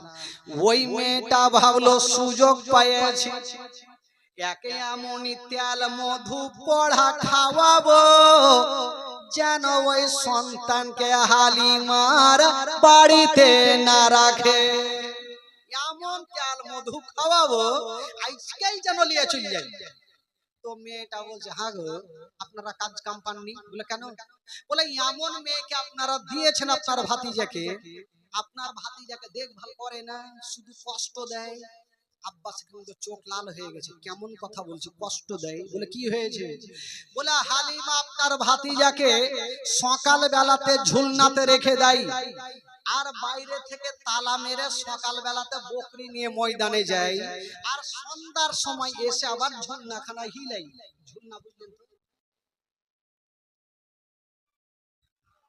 হেল্লু ঝুল্লু সবারই ভাষা আলাদা আলাদা। তো তো ঝুলনা বলে বলে হয়তো মুখে সরে গেছে, হেল্লু আর ঝুল্লু হয় না। তবে কি বলে মা হালিমা কি বলে, ওই আব্বাসকে বলছেন ওই মেয়েটা যে সকাল বেলাতে হালিমা ঝুল্লাতে রেখে দেয়, আর আবার সারা দিন ময়দানে থাকে, সন্ধ্যার সময় আবার ঝুলনা হিলায়। আব্বাসের চোখ লাল হয়ে গেল, যদি এরকম ব্যবহার হয় তো হালিমার মাথা না কাটলে বাড়ি যাবো না। তো আব্বাস একটু চালাক মানুষ, বলছেন না, তোমার কথা শুনে হবে না, আগে নিজের চোখে দেখবো তারপরে বিশ্বাস করব। বলে হালিমার বাড়ি কোনটা? বলে ওই যে সামনে দেখাইলে। তো গেল, আব্বাস গিয়ে দেখছেন ঠিকই বাইরে থেকে বড় তালা মারা, জালনাটা খুলে দেখছেন বন্ধরা, পাল্লাটা সরিয়ে দেখছেন গো, নবী একটা ঝুলনাতে শুয়ে আছেন, আর মা হালিমার বেটা মাসুদ একটাতে শুয়ে আছেন, আর দুইখানা ঝুলনা বন্ধ আছে। সকালে হিলিয়ে গেছে, আর সকালে কতক্ষণ আর বন্ধ চালু থাকবে? তো জালনা দিয়ে নিজের চোখে দেখলে ঝুলনা বন্ধ। রাগের মাথায় দারওয়াজাই বসলো, দারোয়ার নিয়ে বসেছে, যতক্ষণ পর্যন্ত হালিমার মাথা কাটবো না আমি বাড়ি ফিরে যাব না। হালিমার মাথা না কাটলে বাড়ি যাব না। বাবা গো, এবার সকাল থেকে নিয়ে সন্ধ্যা পর্যন্ত বৈশা আছে, হালিমার পাত্তা নেই। সূর্যটা ডুবতে যাবে, হালিমা বকরি নিয়ে দুলদুল করে বাড়ি ঢুকছে। আব্বাসকে দেখে একদম দাঁড়িয়ে গেছে, বলছে ভাইজান কি খবর, আপনি কখন আসলেন? বলছেন হালিমা, তার মন কিন্তু রেগে আছে, চালাইবের নেই যে তার ওরি চালিয়ে দেয়। তাকে জিজ্ঞেস করছেন হালিমা আজকে উত্তর কিন্তু ঠিকঠাক দাও, ভুল যদি হয়েছে তবে তুমি একদিকে আর তার ওরি একদিকে। বলে কি হয়েছে বলুন? বলে আমার ভাতিজাকে তোমাকে কিসের জন্য দিয়েছি? বলে আদর যত্ন করতে, দুগ্ধ পান করাতে। আচ্ছা আমার ভাতিজাকে তুমি সকাল বেলাতে ঝুলনাতে রেখে দাও, আর সন্ধ্যার সময় আসো, তো সারাদিন আমার ভাতিজার ঝুলনা কেটা হিলে? মা হালিমা একটা মজার উত্তর দিয়েছে। মা হালিমা বলছেন ভাইয়া গো, যখন আপনি প্রশ্ন করেছেন উত্তরটা শুনালেন। আমি সকাল বেলাতে যখন হিলিয়া যাই আর সন্ধ্যার সময় এসে দেখি আপনার ভাতিজার ঝুলনা হিলতে থাকে। আব্বাস ভাবলো একে এখনই মার্ডার করে দেবো নাকি, কারণ ও নিজের চোখে দেখলে ঝুলনা বন্ধ, আর ই বলছে হিলতে থাকে। হালিমা দরওয়াজা খুলো আর দেখা ঝুলনা হিলছে। হালিমা চিন্তা করছে যদি আজকে ঝুলনা না হিলে তবে আমার জীবন বাঁচবে না। হাইরে মা হালিমা চাবিটা হাতে নিয়া তালাতে ভরেছেন, ঘুরিয়ে দিবেন। যেমনই ঘুরাতে যাবে মা হালিমা দোয়া করছেন আল্লাহ তুমি প্রত্যেক দিন হিলিয়া দাও, আজকেও আমার বেটার ঝুলনা হিলিয়ে দাও। সুবহানাল্লাহ সুবহানাল্লাহ। মা হালিমা 1 টাকা 100 টাকা চিন্তা করছে যদি আজকে ঝুলনা না হিলে আমার জীবন বাঁচবে না। যা দেখছি চোখ লাল, আর আব্বাস ভাবছে আজকে তো মার্ডার করবই, কারণ আমি নিজের চোখে দেখেছি ঝুলনা বন্ধ। কেউ তো আসেনি, জান্নাত কি বলে আপনার গেটে তালা মারা, গেটে বসে আছি সকাল থেকে। মা হালিমা বলছেন ভাইয়া গো তবে একটু তালা খুলতে দেন। যেমনই তালা খুলতে যাবে বাবা চাবিটা ভরেছে, ঘুরা হয়নি। হালিমা কাঁদছে না, দোয়া করছেন, আল্লাহ তুমি ছাড়া কেউ নেই। যেমনই দোয়া করেছেন বাবা আল্লাহ দরবারে দোয়া কবুল হয়ে গেল। যেমনই দোয়া কবুল হয়ে গেল আমার আল্লাহ বলছেন জিবরাইল দেরি করো না, তাড়াতাড়ি করে যাও। আল্লাহ গো কোথায় যাব? বলে মা হালিমার বাড়িতে। আমার নবী যেই ঝুলনাখানে আরাম করেছেন ওই ঝুলনাখানায় হিলিয়া দাও। আল্লাহ গো, জিবরাইল বলছেন আল্লাহ গো আমি কত জোরে যাব? আমার আল্লাহ বলছেন যাও। হালিমা চাবিটা নিয়ে তালাতে ভরে দিয়েছে। ওই তালা চাবি ঘোরানোর আগে তোমার গাড়ি যেন পৌঁছে যায়। সুবহানাল্লাহ সুবহানাল্লাহ। সা করে জিবরিল আমিন ফারিস্তা হালিমার বাড়িতে পৌঁছে গেল। চাবি কিন্তু ঘুরাইনি, ঘুরাতে যাবে তার আগে জিবরাইলের গাড়ি পৌঁছে গেল। দেখছেন জিবরাইল নবী একটা ঝুলনাতে আছে আর মাসুদ একটাতে আছেন। আমার কি বলে জিবরাইল আমার নবীর ঝুলনাখানা হিলিয়ে দিয়েছেন। সা সা করে হিলছে, জিবরাইল যাচ্ছেন। আমার নবী 2 বছর বয়সে ডাক দিচ্ছেন, ও জিবরাইল দাঁড়াও, ঘুরে আসো। জিবরাইল চলে আসলো। কি হলো নবী গো? বলছে জিবরাইল এটা তুমি ভালো করে না। বলে কেন ভালো? যদি আপনার ঝুলনা না হিলাইতাম আপনারা মায়ের জান বাঁচত না। বলেন না এটা তুমি ভালো করলে না। বলে কেন? বলে তুমি আমার ঝুলনা হিলিয়ে দিয়েছো ঠিক আছে, আমার ভাইয়ের ঝুলনাটা কেটে হিলাইবে। এখন আমার মা আসবে আর দেখবে একটা বেটার ঝুলনা হিলছে একটার হিলে না, তো মা কষ্ট পাবে না? জিবরাইল মার মনে কষ্ট দিতে নাই, হিলাও। জিবরাইল বলছে তো ফেসে গেল। জিবরাইল বলছে নবী গো আপনার ঝুলনা হিলার অর্ডার আছে, আপনার ভাইয়ের ঝুলনা হিলার অর্ডার নেই। আমার নবী বলছে জিবরাইল আল্লাহ হুকুম দিয়েছে আমার ঝুলনা হিলাতে, আর আমি তোমাকে হুকুম দিচ্ছি আমার ভাইয়ের ঝুলনা হিলিয়ে দাও। জোরে বলুন। তো নবী বলছেন যে নবীকে ভালোবাসলো সে আল্লাহকে ভালোবাসলো। জিবরাইল বলছে আজকে যদি নবীর কথা না শুনে আমার নবী নারাজ হবে, আর নবী যদি নারাজ হয় আমার আল্লাহ নারাজ হবে। আর নবী বারবার করে বলছে জিবরাইল মার মনে কষ্ট দিতে নাই। এই জন্য তো কবি লিখেছেন বাবা বাবিনে বান্ধব নাই রে, মা বিনে বান্ধব নাই রে এই জগত গরিয়া। ভেবে দেখো কি করেছো এই মায়ের লাগিয়া, ভেবে দেখো কি করেছো এই মায়ের লাগিয়া। মা বিনে বান্ধব নাই রে, মা বিনে বান্ধব নাই রে এই জগত ঘুরিয়া। ভেবে দেখো কি করেছো এই মায়ের লাগিয়া, ভেবে দেখো কি করেছো এই মায়ের লাগিয়া। ও সন্তানেরই কিছু হইলে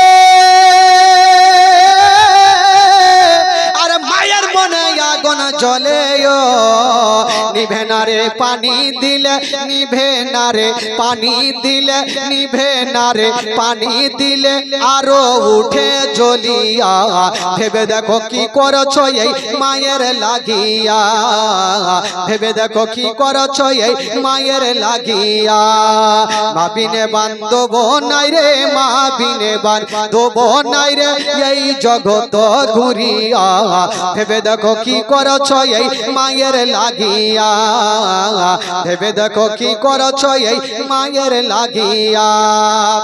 ও সন্তান যদি দূরে থাকে আর মায়ের চোখে ঘুম আসে না, বাছা ধর্মর কোথায় গেল, বাছা ধর্মর কোথায় গেল, বাছা ধর্মর কোথায় গেল, আসে না কান ফিরিয়া। ভেবে দেখো কি করেছো এই মায়ের লাগিয়া, ভেবে দেখো কি করেছো এই মায়ের লাগিয়া। মা বিনে বান্ধব নাই রে, মা বিনে বান্ধব নাই রে এই জগত ঘুরিয়া।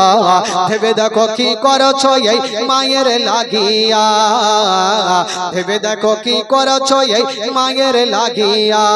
আল্লাহুম্মা সাল্লি আলা সাইয়্যিদিনা মাওলানা মুহাম্মদ ওয়া আলা আলি সাইয়্যিদিনা ওয়া আলা আলি সাইয়্যিদিনা মাওলানা মুহাম্মাদ একবার গোটা মাজমা বলুন তো সুবহানাল্লাহ। সুবহানাল্লাহ যারা নবীকে ভালোবাসেন গোটা মাজমা একটু হাত তুলে বলুন সুবহানাল্লাহ। সুবহানাল্লাহ জোরে বলুন ইয়া রাসূলুল্লাহ।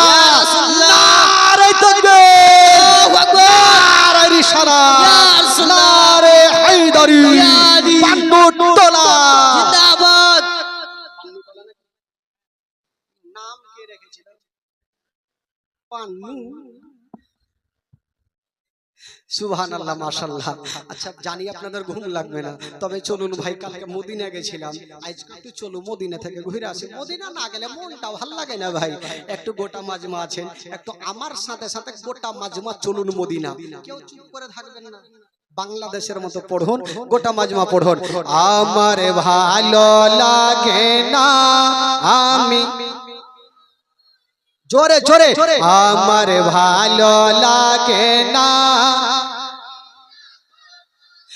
মদিনাতে না গেলে মনে শান্তি হবে না। আমার ভালো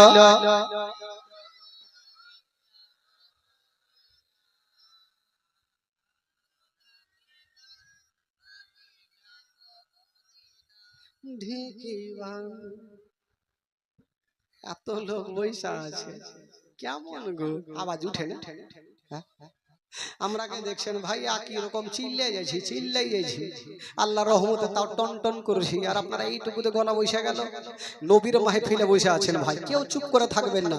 যদিও পড়তে না পারেন তবে করে যাবেন। কারণ আমার মা বহিনের গীত দেখেছেন, একটা মা জানে বলছে লাসা, বাকিতে বলছে কাঁসা, মানে জানে না, তাল তো মারছে। ওইরকম আপনারা একটু তাল মারেন ভাই। পড়াতে যদি গুনাহ হয় আমাকে দিবেন, আর নেকি যদি হয় আপনারা একটু করে ভাগ করে নিন। পড়ুন আমার সাথে, আমার ভালো লাগে না আমি, জোরে, আমার ভালো মদিনাতে না গেলে মন শান্তি হবে না। আমার ভালো, আমার ভালো লাগে না আমি, মনে আছে যে আশা নবী গো হবে তোমার সঙ্গে দেখা, মনে আছে যে আশা নবী গো হবে তোমার সঙ্গে দেখা। ওগো পাখির মতো থাকো তো ডানা, উড়ে যাব মদিনা। আমার ভালো, আমার ভালো, এই বাচ্চাটি পড়ছে আর চাচাটি চলে গেছে। এই বাবা, আপনারা পড়বে না, স্টেজও পড়বে না, এই লাইন ধরে আপনারা পড়িয়ে না। দেখি ওরা আছে না উড়ে গেছে, দেখি আপনাদের পরীক্ষা নিয়ে দেখি। পড়ুন আপনারা, আমার ভালো লাগে না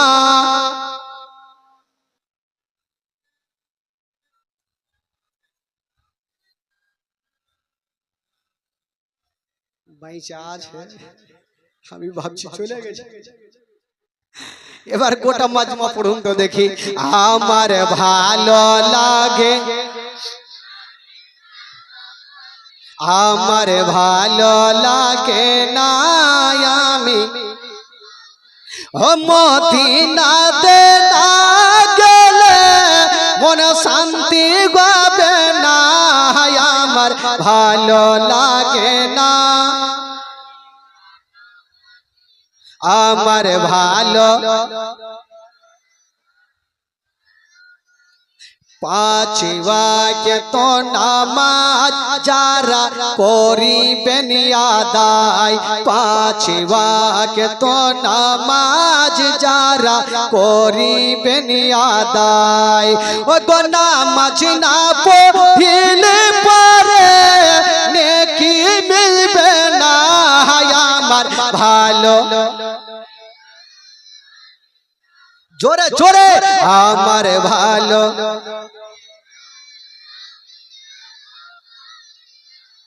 গ্রামে 5 ওয়াক্ত নামাজ তো মনে হয় সবাই পড়েন নাকি? কাজা কাহরি নেই। আচ্ছা, এই গ্রামে যারা মাতাল আছে, যারা তারি মদ খায়, একটু হাত তুলে দেখান তো ভাই। লজ্জার কিছু নাই, হাত তুলে দেখান যে আমি খাই। বাপরে, কত সুন্দর গ্রামে সিরে ভাই, এরকম লোক জীবনেও দেখিনি। মাতাল ঠিক আছে ভাই, পুলিশকে যদি দেখে নেয় ওর কিন্তু নিশা কেটে যাবে। একটা লোক জানে ফুল পেট খাইয়েছে আর চলে আসছে রাস্তা ধরে, টুনির মা গান দিছে আর চলে আসছে, আর সামনে দিক থেকে একটা পুলিশের গাড়ি কিন্তু চলিয়েছে, ফাঁকা ময়দান।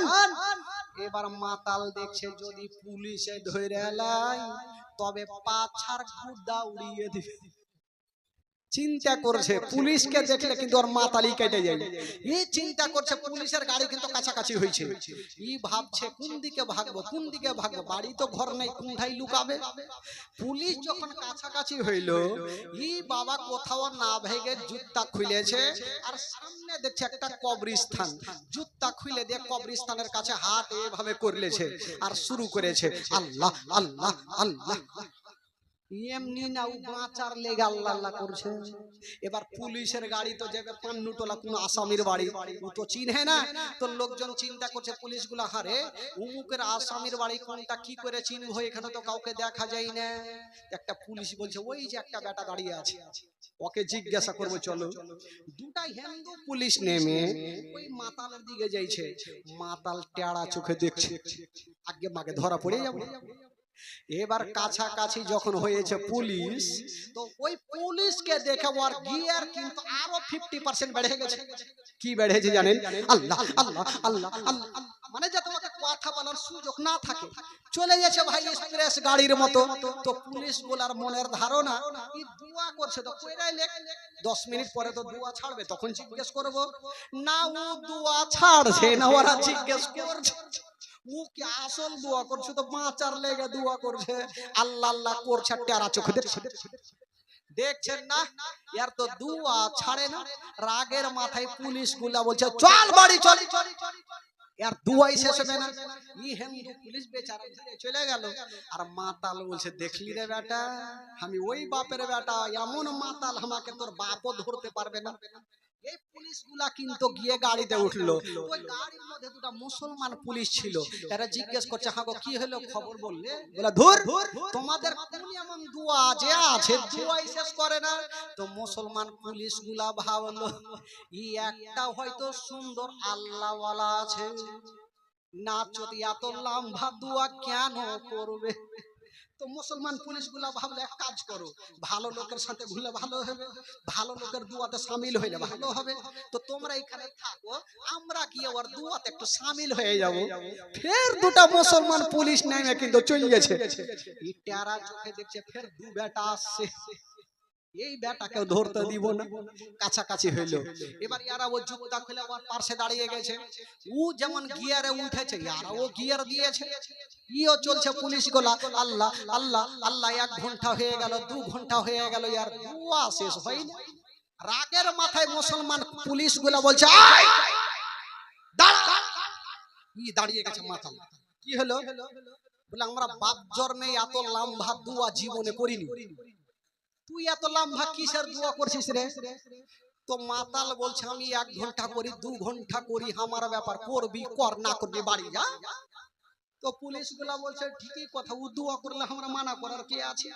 পুলিশ গুলা বেচারা ঘুরে যাবে, তো জিজ্ঞেস করছে হারে তোর কে মারা গেছে? বলে আমার বাপ মরেছে। তো দেখছে আশেপাশে কোনো কবর নেই, একটা ছোট্ট বাচ্চার কবর। তোকে জিজ্ঞাসা করছে তোর বাপ মরেছে, তো তুই যে ছোট্ট বাচ্চার কবরের কাছে কাঁদছিস। ই বেটা দেখছে ফেঁসে গেল, চট করে বলছে এই দারোগা বাবু আপনারা জানেন না আমার বাপ যখন এত বড় ছিল তখনই মরে গেছে। তো মাতাল মাতালি না থাকে ভাই। বেরাদার ইসলাম বন্ধুগণ, বাবা একবার মহব্বতে বলুন সুবহানাল্লাহ, সুবহানাল্লাহ, আরো জোরে বলুন সুবহানাল্লাহ। মনে মনটাকে চাঙ্গা না করলে জীবনে ভুলভাল শুনবে তো যে একটু মনটা চাঙ্গা হয়ে গেছে ব্রাদার বন্ধুগণ বাবাজি তবে বলছিলাম পাঁচ ওয়াক্ত যারা নামাজ পড়ে তাদের দিল সব সময় পরিষ্কার থাকে এই জন্য তো কবি লিখেছেন বাবা পাঁচ ওয়াক্ত নামাজ যারা পড়িবেন আদায় ও গো নামাজ না পড়িলে পরে নেকি মিলবে না আমার ভালো লাগে না জোরে জোরে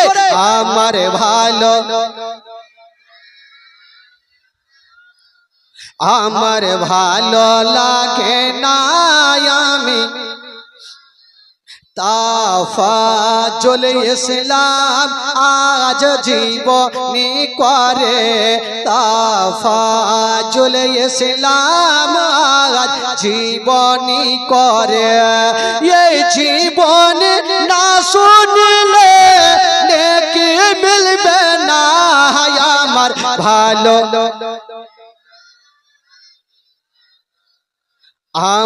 ভালো লাগে না আমি আমার ভালো